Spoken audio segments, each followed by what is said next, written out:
इन दिनों पेगासस चर्चा में है। आरोप है कि इस स्पाईवेयर के जरिए दुनिया में तमाम लोगों की जासूसी की गई। इसके बीच पेगासस का मालिकाना हक रखने वाली इजराइल की कंपनी एनएसओ ग्रुप ने अपने इस स्पाईवेयर का बचाव किया है। कंपनी का कहना है कि पेगासस की बदौलत ही दुनिया के तमाम हिस्सों में लोग रात में चैन की नींद सो पाते हैं। इसी की वजह से लोग रात में अपने घरों से निकल पाते हैं।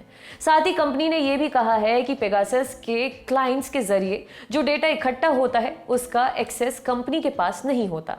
एनएसओ ग्रुप ने बयान जारी करते हुए कहा, दुनिया भर में करोड़ों लोग रात में चैन की नींद सो रहे हैं, रात में सड़कों पर सुरक्षित घूम रहे हैं। ये सब पेगासस जैसे टेक्नोलॉजी की मदद से ही संभव हो पा रहा है।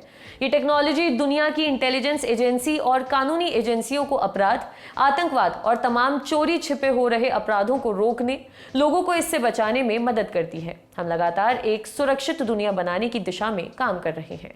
डेटा एक्सेस की बात पर कंपनी ने कहा, एनएसओ ना तो इस टेक्नोलॉजी को ऑपरेट करता है और ना ही इसके पास डेटा का एक्सेस रहता है। हम तमाम साइबर इंटेलिजेंस कंपनियों के साथ मिलकर सरकारों के लिए साइबर इंटेलिजेंस टूल बनाने में मदद करते हैं ताकि सोशल मीडिया या मैसेजिंग के जरिए कोई संदिग्ध गतिविधि होने पर उसे पकड़ा जा सके। इंडिया टुडे की खबर के मुताबिक अक्टूबर 2019 में भी एनएसओ ने कहा था कि गंभीर अपराध और आतंकवाद को रोकने के अलावा अगर किसी भी काम में इस टेक्नोलॉजी का इस्तेमाल किया जा रहा है तो वो दुरुपयोग की श्रेणी में आएगा और वो कॉन्ट्रैक्ट का उल्लंघन करने जैसा ही होगा।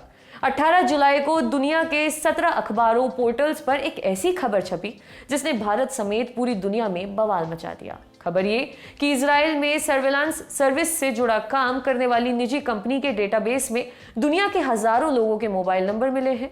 इजराइल की इस कंपनी का नाम एनएसओ ग्रुप है और इसके जासूसी करने वाले स्पाईवेयर का नाम पेगासस है। तो पेगासस का डेटाबेस लीक हुआ। अब धीरे धीरे उन लोगों के नाम सामने आ रहे हैं जिनके नंबर लीक्ड डेटाबेस में है।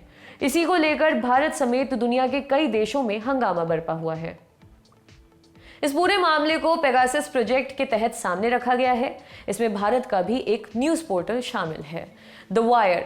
उसके मुताबिक डेटाबेस में भारत से जुड़े 300 मोबाइल नंबर हैं जो 40 पत्रकारों, 3 बड़े विपक्षी नेताओं, नरेंद्र मोदी सरकार की कैबिनेट के 2 मंत्रियों, एक संवैधानिक पद पर बैठे व्यक्ति और कई सिक्योरिटी एजेंसी के अधिकारियों से जुड़े हुए हैं। कुछ कारोबारियों के नंबर भी सामने आए हैं। आपके लिए खबर लिखी थी हमारे साथी अभिषेक ने। आप सभी जानते हैं कि कोरोना वायरस की वजह से देश में हालात कुछ ठीक नहीं है। आप लोग भी सुरक्षित रहिए, अपने घरों के अंदर रहिए। घर से बाहर सिर्फ तभी निकलें जब कोई जरूरी काम हो। जब भी आप अपने घर से बाहर निकलें तो मास्क जरूर लगाएं, सोशल डिस्टेंसिंग का पालन करें और सैनिटाइजर का इस्तेमाल करें। अगर आपने अब तक कोरोना की वैक्सीन नहीं लगवाई है तो वैक्सीन की डोज भी जरूर ले लें। आप अपना और अपने परिवार का ख्याल रखें। शुक्रिया।